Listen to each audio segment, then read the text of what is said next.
Hello my friends, this is Hairy Nick. How's everyone going? I wanted to take a bit of a closer look at one of these upcoming upgrade cards from the Jango Fett Slave 1 expansion pack that will be coming out for X-Wing in November. This crew card here, Hondo Ohnaka. Because when we originally spoke about it, first of all, we didn't really have all that much time. It was a large video about lots of different things that were being released, and it seemed to drum up most of the interest in the comments of that video. Plus, a lot of you were sort of misunderstanding some of the rules and the interpretation of how Hondo works, and also myself and Justin didn't really fully grasp the scope, the impact this card has. So I wanted to go through it one more time in a bit more detail. This is the first time we've seen Hondo in this game, and it really, really is about time. Hondo appeared in Rebels, the TV show, roughly the same time as the Scum faction started to exist in X-Wing.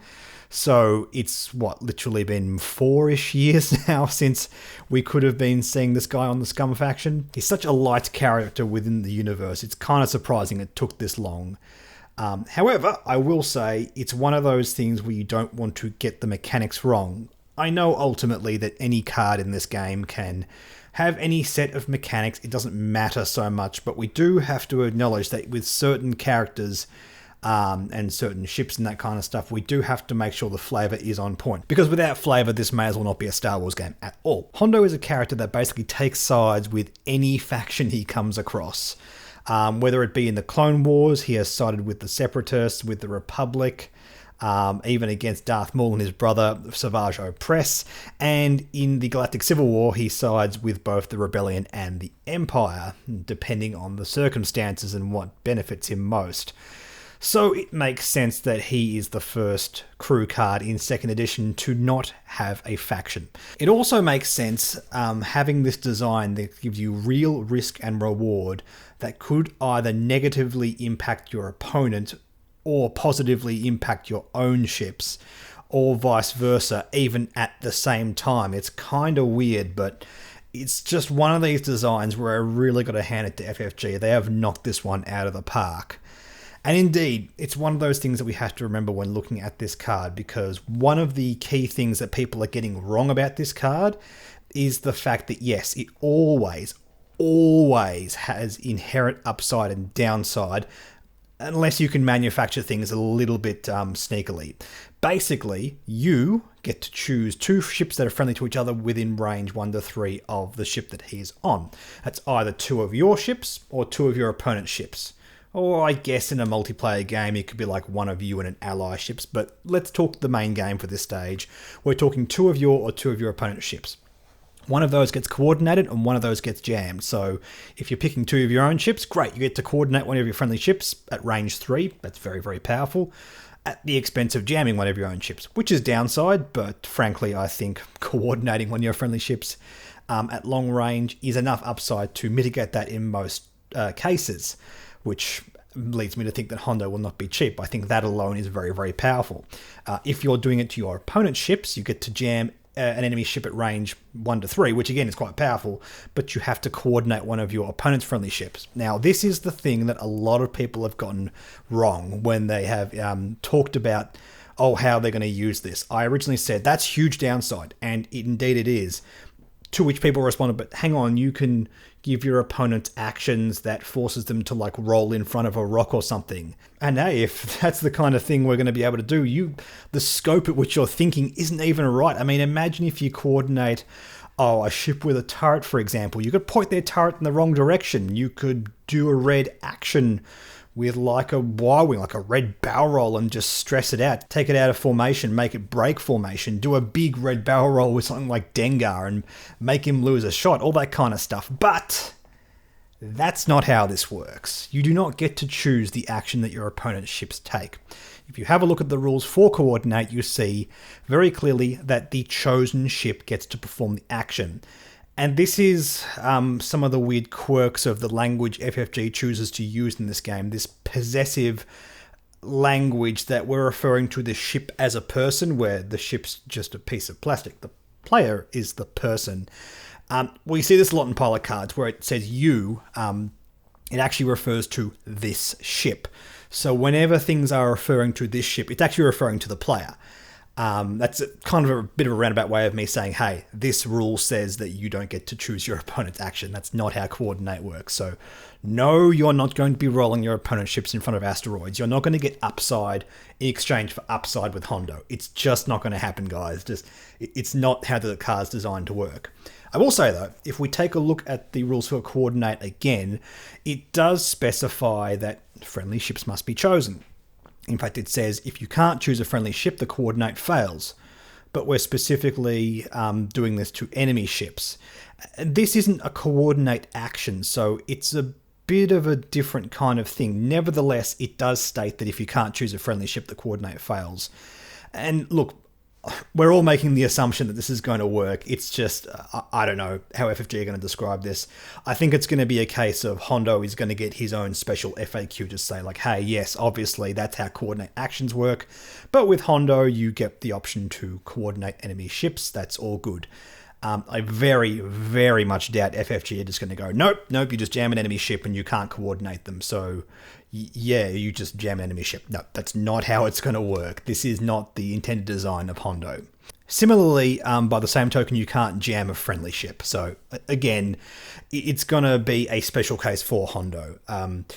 It's one of those things where the game pieces circumvent the rules. Those elements are higher in the hierarchy of legality of how the game works, if that makes any sense. The key thing here is, yes, Hondo will work out of the gate. There's going to be some kind of special exemption made for him, and it is always upside in exchange for downside, but not entirely. I spoke before about how there are special ways to exploit this, and indeed there are. Now, one of the more obvious things that I actually brought up in the last video where we discussed Hondo was when you're coordinating and jamming, rather, one of your friendly ships, because you are choosing where those ships fly, you always have more agency over your own ships. You have a lot of agency to mitigate the downside of jamming a friendly ship. Either that ship doesn't simply want to take tokens that turn, they want to like slam, boost, barrel roll, maybe they're not even going to get shot or not going to shoot themselves, so jam tokens don't really matter in that regard. And it's one of those things where, yeah, look, it's a token in exchange for an action, and coordinating regularly, just range 1 to 2, is already a very powerful thing. We've seen in the meta how valuable coordinating is, with the escape pod on the Scum faction, for example. Now, this is a ship that often gets flown just because it coordinates. It was very heavily used in a lot of the early 2nd edition lists with Boba Fett and that kind of stuff. The ship is terrible. It just pops. I know, I flew this list myself. But giving Boba Fett more actions is worth its weight in gold. Coordinate is worth its weight in gold. And suddenly we have a card that can coordinate at a larger range in exchange for some downside. Fine. But it can go into any crew slot on any faction. Hondo is not going to be cheap. But as I said before, I'm sure there has to be a home for this. I'm sure that FFG are not going to find a way to cost him so dramatically that nothing is going to work with him. But looking at the other side of this, affecting your opponent's ships. Now, there are actually ways to exploit this. You could theoretically manufacture situations where coordinating a ship that doesn't have great options for actions is doable. It's helpful against swarms, for example, because you can jam, say, an ace or like Howl Runner or something like that, whilst coordinating like an Academy pilot. That's good. That's very, very powerful. It means if your list is trying to headhunt Howl Runner in that regards, it's probably worth it. The actions on those TIE fighters aren't going to be as impactful. I mean, what are they going to do? Focus and get a bit better odds in their dice? Great. It's just an Academy pilot. It's not the end of the world. But taking like an evade token off of Howl Runner is very, very powerful. There is also this possibility here, and I want to thank the commenters who pointed this out to me. When we have a look at the restrictions for coordinate, it does say, yeah, you're meant to be doing it on friendly ship, which we covered before, but it does not say the ship has to be unstressed. Now, usually when you coordinate a friendly ship and they're stressed, their action is just going to fail. The coordinate itself doesn't fail, but that action will fail and nothing will happen. And unless FFG change these rules, it means you can use this on enemy stressed ships.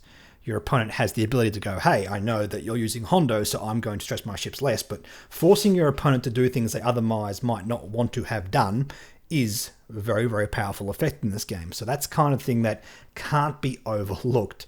Forcing your opponents not to take a stressful maneuver when it was frankly the right thing to do is good. It's really good. Now, of course, FFG could change this. They could change the rules on coordinate, say the coordinating ship you choose must be not stressed. So while Hondo can circumnavigate that fact that they're not friendly and also the fact that they're not in range, he can't circumnavigate that fact without having it especially written on his card. That wouldn't surprise me, because from a power level point of view, it does seem like a big exploit of this card, and it's going to sort of really affect how he flies against certain lists. There are going to be some lists that just get stressed, and a lot of lists that don't. And at the end of the day, that sort of chasm of power that Hondo will have might just be too much. It might be a case of FFG just say, okay, no, you can't do it to stress ships anymore. It just makes Hondo too good. I don't think that's hugely egregious in terms of exploits in this game. Like, it's nothing compared to some of the shenanigans that were going on in first edition. Nevertheless, FFG are clearly trying to make this game sort of float towards its equilibrium where every pilot upgrade and ship and all the game elements are viable. And if there's one card that sort of has a lot of fluctuation in power level based on what it's flying against, that could cause meta issues. So from that point of view, I wouldn't be surprised if at some point FFG said, no, Hondo cannot coordinate stress ships. So yeah, that's all I wanted to bring up in this video. I just wanted to talk a little bit more about this. This kind of stuff is really the reason I love talking about this game. This kind of really cool, flavorful game design. This is what really encourages me to keep making videos. So if you'd like to see any more stuff like this, please let me know down in the comments below. Like, comment, subscribe, all that kind of stuff. Like to follow me on any of the relevant social medias, that's all down in the description below, as well as the Patreon for this channel, where you can join in on our Discord and hang out with us and have a good old chat, as well as play some of these tournaments that we're organising during the lockdowns. And with all that in mind, I will catch you all in the next video.